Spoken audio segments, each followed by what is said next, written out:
Hi everyone, this is Petmi, Hi, and I'm Nishita. and we are here to bring you guys a sound analysis about the episode Beyond the Aquila Rift from the famous Netflix series Love, Death and Robots. So, what is Love, Death and Robots? It's actually a collection of animated short stories that spans into a vast amount of genres from science fiction to horror by the world class animators using different animation styles. The episode we chose is called Beyond the Aquila Rift, which is the 7th episode of the first season. It's actually based on the original novel by Alistair Reynolds, which actually explores a similar story about spaceships and the universe. The plot of this episode is actually the story of a crew in a spaceship who travels into a stargate and ends up in a repair station reuniting with an old friend, but there's something odd about it. Well, yes, as Petmin explains about the short film that we chose. So let's go move in and see about the opening sounds. Well, then again, guys, this is all about sound of the Beyond the Aqua Rift. So as it says, we are gonna do a sound analysis, right? So let's go and find out what is in the opening sounds of our clip that we chose. Right. So let me play it for y'all.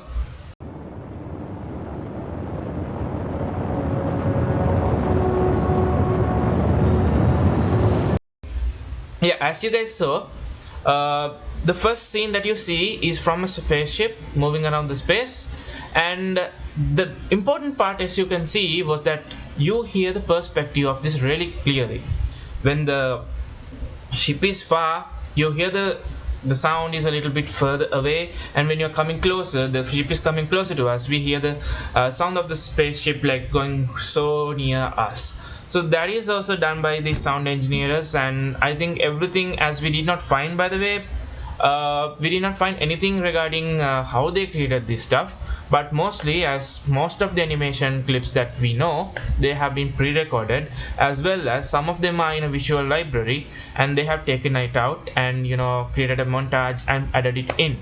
So then again, something else that I want to talk about is also this one, the veto. So let's look at the veto.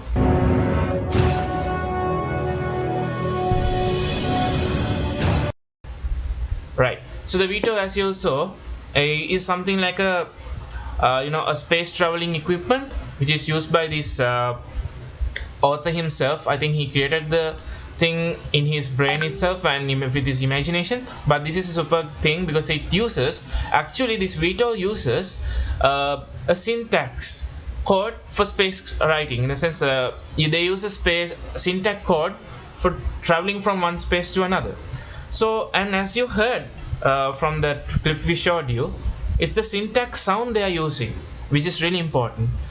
You can hear the syntax sound created by multiple syntax combined together, and that is what I believe make it so unique with all the other space traveling equipments we have seen. I think this is really cool with the syntax sound, and it also have a logical explanation, because of they are using a syntax code for traveling. Really cool.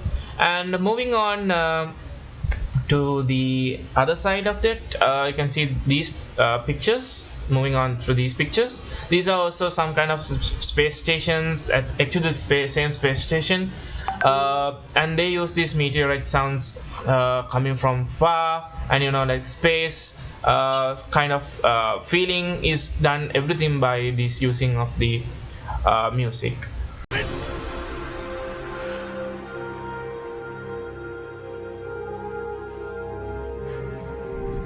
All right, Tom.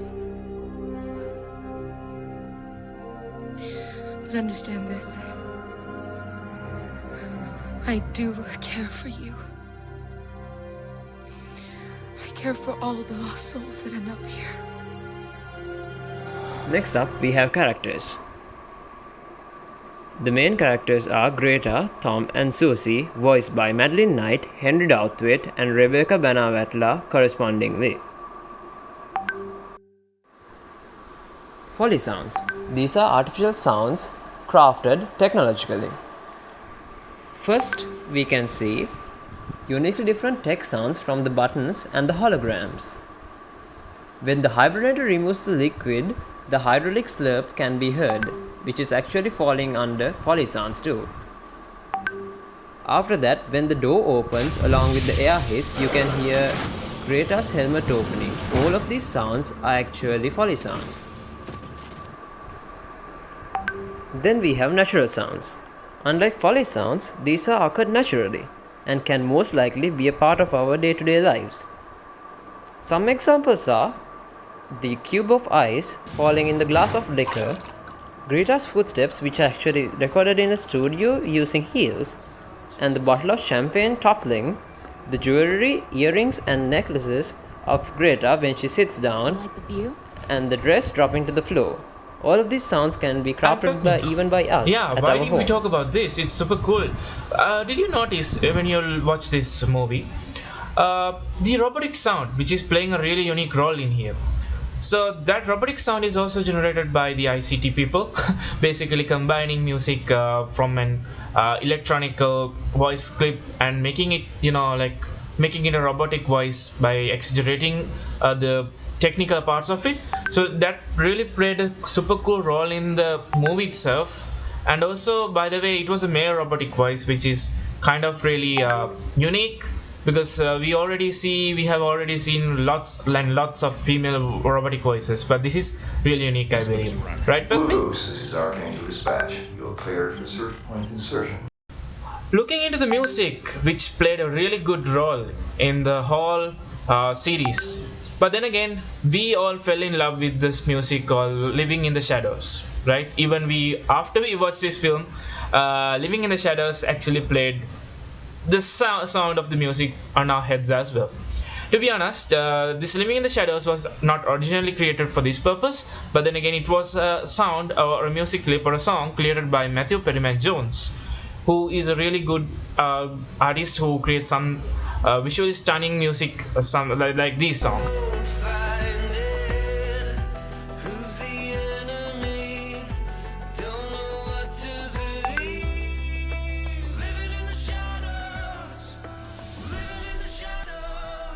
For example, when you look into this music, you can see lots and lots of combination sounds, very alienating and like surrealism stuff included in the music itself rather than the song, which also plays a really good lyrical aspect as well. In the sense, the meaning is really cool as well. But the music is also stunningly and synchronizing all together to create a perfect scene for us to see. So, thumbs up for Matthew Perryman Jones.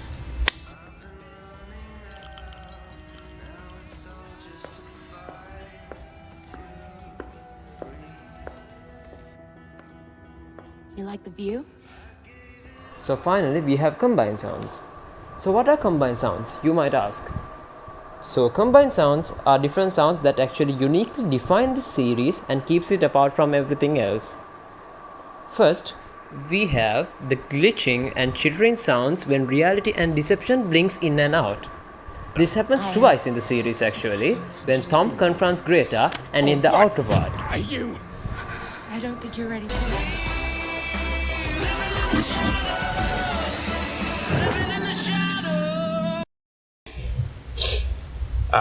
When we're talking about the silence, we have heard about the saying that the dead silence is actually opening of something really bad, or something which we will be surprised of. Well, yes, we can see this part as well in our clip we shows.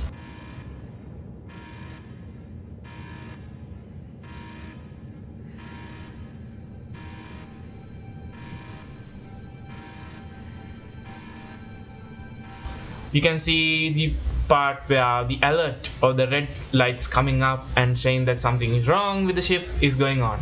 And in here we can see a lot of combination sounds going on.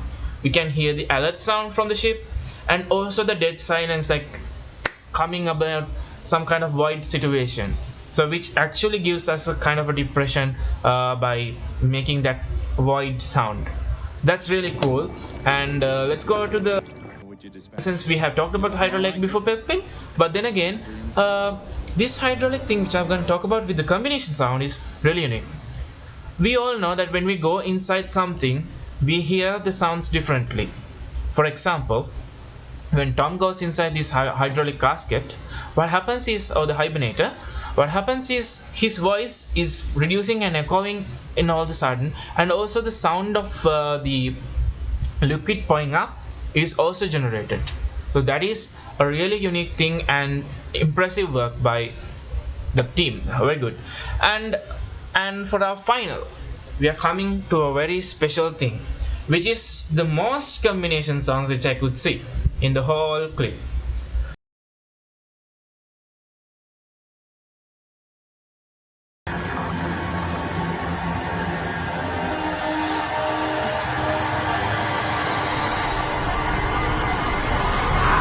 It's a spider. We could just call it a spider, but I don't know whether it's a spider or not because it's some kind of alien in beyond the aquarium, right?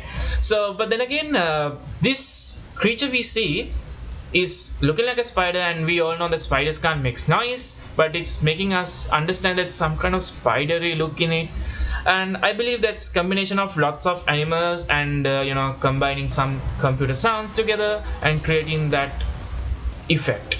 And also we have to keep in mind that it is also playing with a horror music, which I don't know what that music is because we tried hard to find what about this the Beyond the Aquila, how the music was made, but then again we found nothing.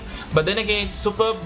That's really important because that they are keeping some kind of things for themselves guys, super stuff in their case. But then again, that music which was a horror thing played really deeply into that part. With the creature's sound combined, it really gave a horror feeling to us. So guys, and this is the end of our session. Hey guys, bye bye.